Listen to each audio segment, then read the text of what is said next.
Hello guys, so today we'll study about a topic which is iterative waterfall model and the model. So so as we have studied, जैसे हमने पिछले lecture में पढ़ा था, waterfall logic model जो था उसमें कई सारे इश्यूज थे, जैसे कि उसमें फीडबैक लूप नहीं था जिसकी वजह से मिड ऑफ द प्रोसेस या लाइफ साइकिल कुछ चेंजेस करने होते हैं तो वो बहुत ही मुश्किल चेंजेस होते हैं। सो उसको फिक्स करने के लिए और पेयर टेस्टिंग एक्टिवेट करवाने के लिए इटरेटिव वाटरफॉल लॉजिक बनाया गया। Along with that we will also study V model.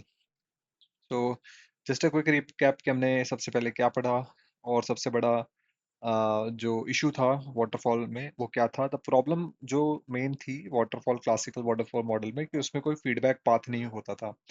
तो अगर कोई भी डिफेक्ट लेट फाइंड आउट हुआ वो किसी can't be fixed in the phase, उस फेज में पर्टिकुलर फिक्स नहीं हो पाता था क्योंकि वो वन डायरेक्शनल था। तो उसके दो सोल्यूशन है आज के तारीख में। तो एक तो है इटरेटिव वाटरफॉल मॉडल कि आप फीडबैक पाथ ऐड कर दो बिटवीन ऑल द फेसेस, मतलब वो एक फेज पीछे जा सकता है अगर कोई उसको फिक्स करना हो तो। सेकंड आता है V model. V model is verification validation model. इसमें क्या होता है कि इस मॉडल में it pairs every build phase with a matching test phase. So दो फेज पैरेलली चलते हैं। सो पहला फेज होता है बिल्ड फेज, दूसरा फेज होता है मैचिंग फेज।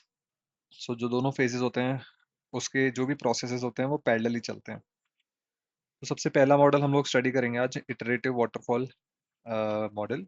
तो उसका आइडिया क्या था? तो जैसे कि क्लासिकल वाटरफॉल मॉडल आइडियलिस्टिक था, बट उसमें कुछ कुछ इश्यूज थे कि वो अज्यूम करके चलता था कि कोई भी बग्स इंट्रोड्यूस नहीं होंगे किसी भी फेज में।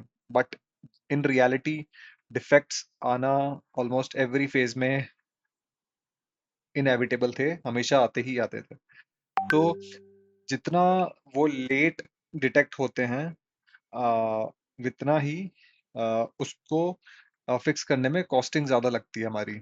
तो इसलिए उसका फिक्स करने के लिए हमने क्या किया, एक फीडबैक पाथ ऐड किया जिसकी वजह से जो टीम थी वो वापस से उससे पहले जो अर्लियर फेजेस थे उस पे रिटर्न आ सकती है और उसको वो फिक्स करके वो आगे बढ़ सकती है। तो अल्टीमेटली जो गोल है इस पूरे फेज का कि अ, जिस फेज में ये इशू हुआ है उसको उसी फेज में कंटेन करना। कि अगर लेट्स से टेस्टिंग फेज में हैं हम लोग, या फिर फॉर एग्जांपल डिजाइन फेज में है, डिजाइन फेज में लेट्स से इशू आया, सो हम उसी को उसी फेज में रोक लें। और लेट्स से अगर वो नेक्स्ट फेज में आया डेवलपमेंट फेज में, तो उसको फीडबैक करके वापस डिजाइन फेज का बग जो होगा वो डिजाइन फेज में वापस जाएगा, वहां फिक्स होगा, फिर वो आगे जाएगा डेवलपमेंट फेज में, जिससे कि क्या होता है जल्दी कैच होगा और हमारा कॉस्ट रिड्यूस होगा। तो ये एक डायग्राम है वाटरफॉल, इटरेटिव वाटरफॉल मॉडल में।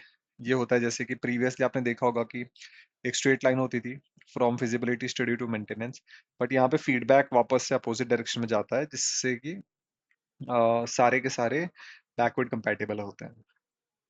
एक क्विक क्वेश्चन कि what does the iterative waterfall model adds to the classical waterfall model so defects can be corrected? So these are the four options. Option 1, A, more phases. B, feedback paths between phases. Option C, parallel coding. Option D, throwaway prototype. So the right answer is feedback path between phases, which is option B. And why is it right? Because feedback path lets you return to the earlier phase. You can then fix that issue there and aim for a phase contamination of the error. Like जिस phase में वो error आया हो उसको वहीं पे contaminate contain करके उसको fix करना। नेक्स्ट मॉडल जो हम आज के लेक्चर में पढ़ने वाले हैं वो है V model. So V model का आइडिया क्या था? It's an extension of the waterfall model that bends it into V shape. So एक जैसा वी, एक आपने देखा होगा अल्फाबेट का वी। सो उसमें दो आर्म्स होते हैं, एक लेफ्ट आर्म और एक राइट आर्म। सो जो लेफ्ट आर्म होता है वो डेवलपमेंट के लिए यूज किया जाता है एंड उसमें मेनली वेरिफिकेशन चीजें होती हैं, वेरिफिकेशन। और जो राइट आर्म है वो टेस्टिंग के लिए काम आता है, वो मेनली वैलिडेशन के काम आता है। सो जो डेवलपमेंट फेज होता है उसमें क्या क्या होता है, उसमें आपका फर्स्ट पार्ट आता है जैसे requirement gathering, high level design, low level design, detail design, coding. So ये आपका डेवलपमेंट फेज का पार्ट आ गया। और राइट आर्म जो होता है वी का, वो आपका वैलिडेशन पार्ट हो गया, जिसमें आपकी सारी टेस्टिंग आती है। वैलिडेशन मतलब unit test validation. Unit test आपके फीचर्स को वैलिडेट करते हैं। फिर आपके इंटीग्रेशन टेस्ट होते हैं जो कि सिस्टम्स को इंटीग्रेटेड वे में टेस्ट करते हैं। फिर आपका सिस्टम एक्सेप्टेंस टेस्टिंग होती है, जिसमें कि एंटायर एप्लीकेशन को टेस्ट किया जाता है, जो आपकी रिक्वायरमेंट थी वो टेस्ट करी जाती है basically. So every phase, development phase is paired with matching test phase, and it's the test phase is designed at the same time. So दोनों फेजेस पैरेलली चलते हैं। जैसे आप डायग्राम में देख सकते हैं, लेफ्ट आर्म में आपका वेरिफिकेशन है, राइट साइड पे आपका वैलिडेशन है। मर्ज होते हैं वो कोडिंग में जाते हैं। एंड अगर आप एक लेवल ऊपर जाएं तो यूनिट टेस्ट क्या वैलिडेट करते हैं, वो आपकी डिजाइन वैलिडेट करते हैं। इंटीग्रेशन टेस्ट आपके क्या वैलिडेट करते हैं, वो आपका एक हाई लेवल डिजाइन वैलिडेट करते हैं। जो एक्सेप्टेंस टेस्टिंग होती है वो क्लाइंट जो होता है वो रिक्वायरमेंट्स को वैलिडेट करता है। तो you can just watch this image. Next is the pairing, कि किस किस की पेयरिंग हो रही है। जैसे कि हमने डायग्राम में देखा, यहाँ उसी का टेबुलर व्यू है, जिसमें एक डेवलपमेंट फेज है और एक वैलिडेशन फेज है। तो डेवलपमेंट फेज जो होता है, उसमें requirement analysis is mapped to system और एक्सेप्टेंस टेस्टिंग। जो आपका हाई लेवल डिजाइन फेज होता है वो आपका इंटीग्रेशन टेस्टिंग के साथ पेयर्ड है। जो डिटेल डिजाइन होता है, जिसको हम लो लेवल डिजाइन भी कहते हैं, वो आपका यूनिट टेस्ट से वैलिडेटेड है। And then latest the coding, so it is both validation and verification. So because each test phase is planned alongside its build phase, testing isn't an afterthought, like ये parallel ही चलते हैं. uh, then we will study some trade-offs in the V model, like there are some positives and negatives. So let's see the positives first. So it has it plans verification and validation too early, and every delivery is made testable. Like you can see left hand side पे जितनी भी चीजें deliveries हो रही होंगी, उसको validate करने के लिए एक रिस्पेक्टिव पेयर्ड फेज ऑलरेडी होगा जो उसको टेस्ट कर रहा होगा। And it is very simple and easy to use. And the best thing about these kind of model is because the testing is done so rigorously, the great thing is that it's a highly reliable system. So it is, as you can see in the blue note, that it is used only when the high reliability is needed. For example, your embedded system, ATM machines, और satellite imaging and all those things, safety जहाँ पे critical हो, जैसे defence systems होते हैं, वहाँ पे आपके ये मॉडल यूज करे जाते हैं। Then some weaknesses that that no overlapping of the phases. As you can see सारे फेज पैरेलली चल रहे होते हैं, तो कोई ओवरलैपिंग नहीं हो सकती। Fan then poor support for risk handling. Then need all the requirements up front, जैसे वाटरफॉल में होता था क्लासिक मॉडल में हम देखें तो पहले रिक्वायरमेंट सारी अपफ्रंट नीडेड होती है। तो सेम वे यहाँ पे भी वैसा ही है, क्योंकि यहाँ पे फीडबैक लूप नहीं होता। And it is not suitable to changing requirement, like जैसे रिक्वायरमेंट क्योंकि है ही नहीं इनिशियली, सो अगर requirements keep on changing, so V model suit नहीं करेगा उन सिनेरियोज में। Now a quick second question for you. Let's say in the V model, the requirement analysis phase is validated by which testing phase? So just recall the image that we just saw in the previous slides. And the options we have is unit test, integration test, acceptance and system test, and detailed design view.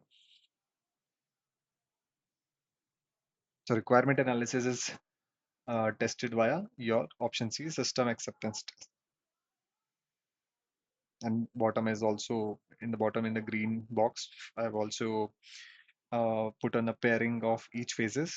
You can just go through it. Next, like in the your exams, RPSC programmer exam or system analyst exam or any PSU exam, there are some exam traps that you need to be concerned about. So iterative is not equal to a different set of phases. Like it's the waterfall feedback path, the phase are the same. V model supports overlapping phases. That's wrong. It does not.